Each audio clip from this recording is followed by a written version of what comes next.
welcome to the Thanksgiving edition of TNA. I think I'll use that for my title because there was so much going on in this show.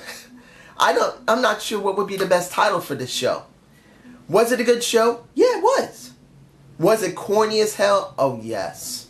But a lot of things were done in this show I loved. Now let's get to the very end of the show. Jeff Hardy versus Bram. Opening of the show, Jeff saying pretty much, I'm going to tear everybody's ass up. Come out, DCC. I don't care who I face.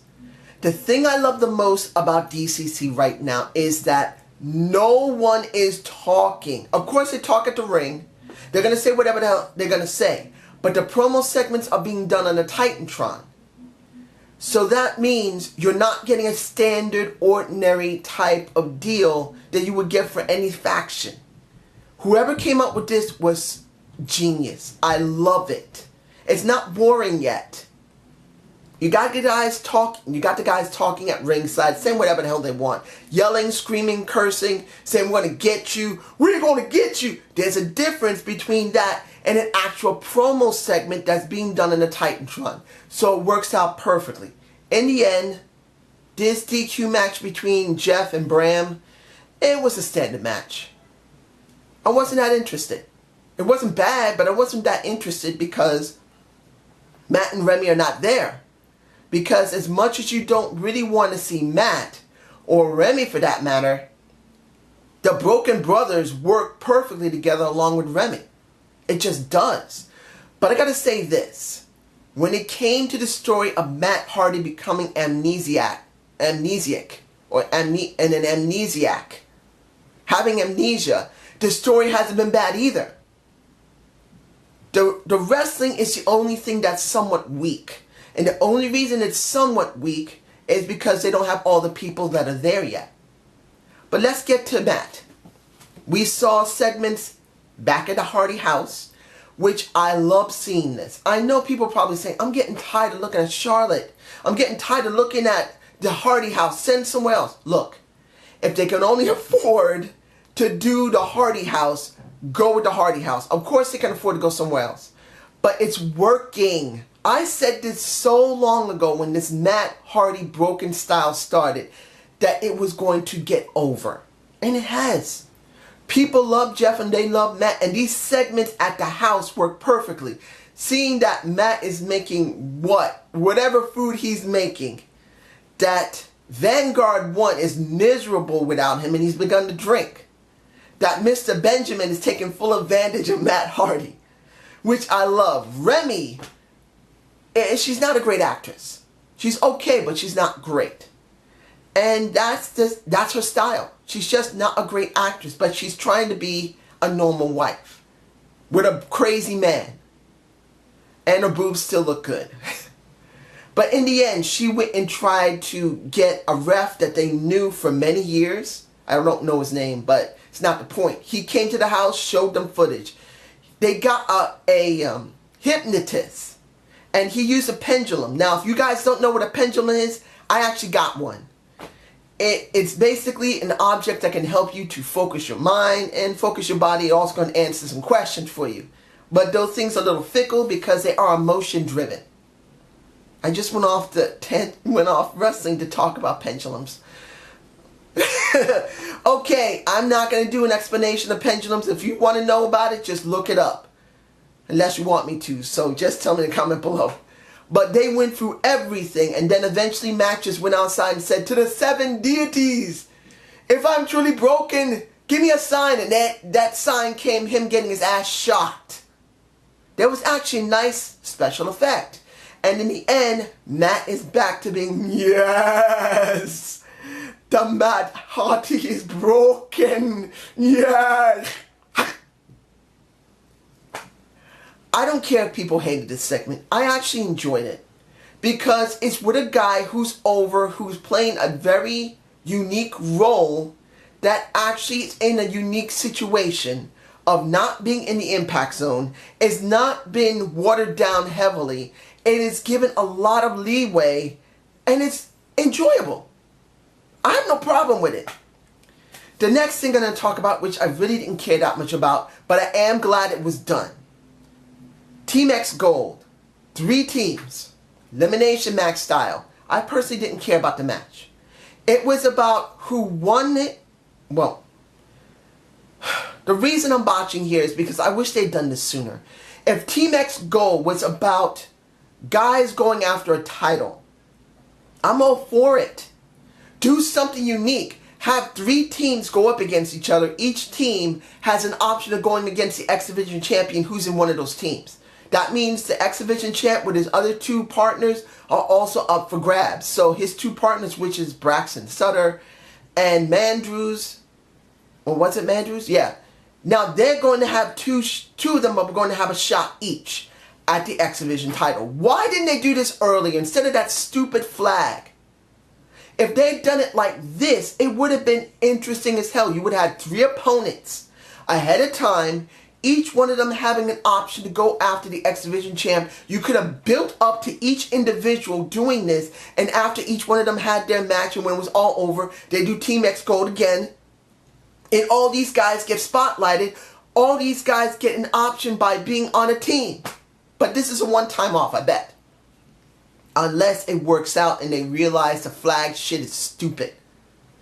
This is what I was hoping for.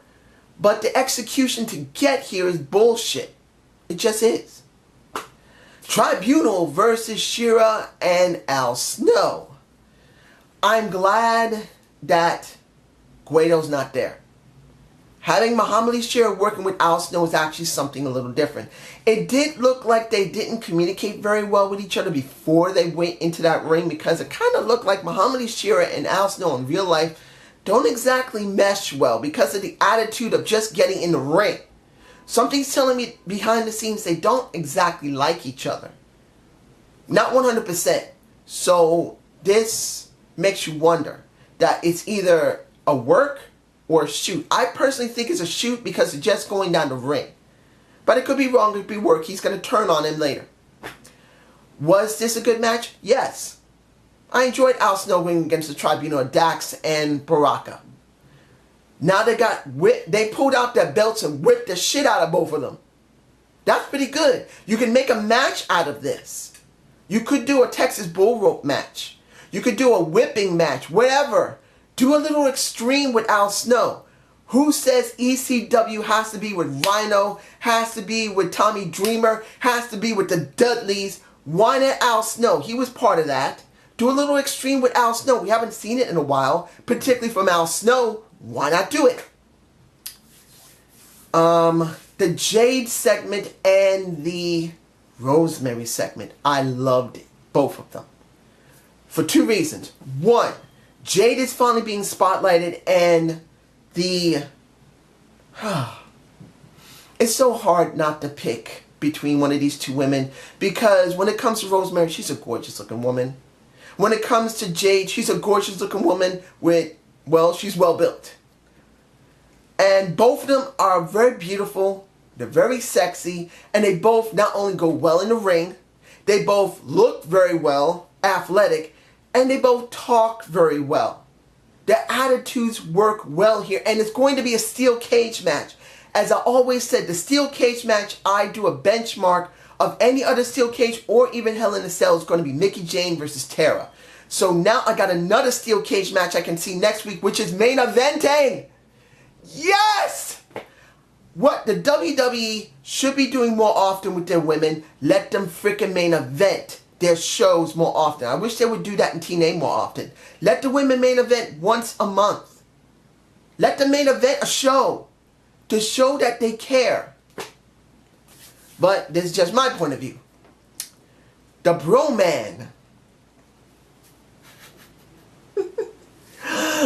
Okay, I know a lot of people don't like the chicken suit and the match that goes on in TNA. But in this situation, it wasn't that bad. Robbie E did a pretty good job. Guido, who I really don't like, and I am glad he's working with Robbie E, not Muhammad Ali Shera, not with Al Snow, not the Tribunal. Let him work with Robbie E. Let the jobbers work together. That doesn't have to be a Jesse Goddard. He's not on TV this time with the Aaron Rex. I understand they still got a feud going on, but you know what? I'm alright with it. Give us those few moments with the jobbers. And what is it, Aaron O'Shea being still the muscle for the boss, even though we know the boss isn't there anymore, Billy Corgan's gone, it works. I enjoyed the situation, and seeing Guido actually getting that stupid mask on, getting that, well, stupid hood on, and then getting the turkey suit on, I'm fine with. It wasn't 100% funny, but I will say this about Guido. There's only one thing I like about him. One. And that's his entrance music. That's the only thing I like about him. His entrance music I like. That's it. I don't hate him personally. I just don't think he's a very good performer. That's just me. The Thanksgiving segment with Alec. This was the second best segment of the entire show. The first one was the Hardys. This was the second. And when it comes down to it, it was funny as hell. The crowd loves Allie. She's still well over. Allie finally got tired of being bullied by, Laura Van Ness. She wants Braxton Sutter as her man, even though he's not saying he wants to be her man. She throws a cream pie in the face of Maria. And this is the thing that made it the most funny. After she got that face full of, well, it was whipped cream actually. But after she got that, guess who went to lick some of it off? And that was the Miracle Mike Bennett. Take a little bit off, do that. He wanted to lick her freaking face, and she's trying to smack the shit out of him. I don't condone violence in any way. I'm not that type of a person. But in this situation, it was funny as hell for her to smack his tongue. And she's screaming like a nut. I enjoyed it. And no one else enjoyed it. I can understand it was very corny. It wasn't one of the best segments. Laura Van Ness is not one of the best type of actresses. Braxton Sutter is pretty bland and plain, but still it did work to a certain extent because Allie and Maria made it work, along with the Miracle Mike Bennett. They're the ones who made it work, and for me personally, that was good. Let's see.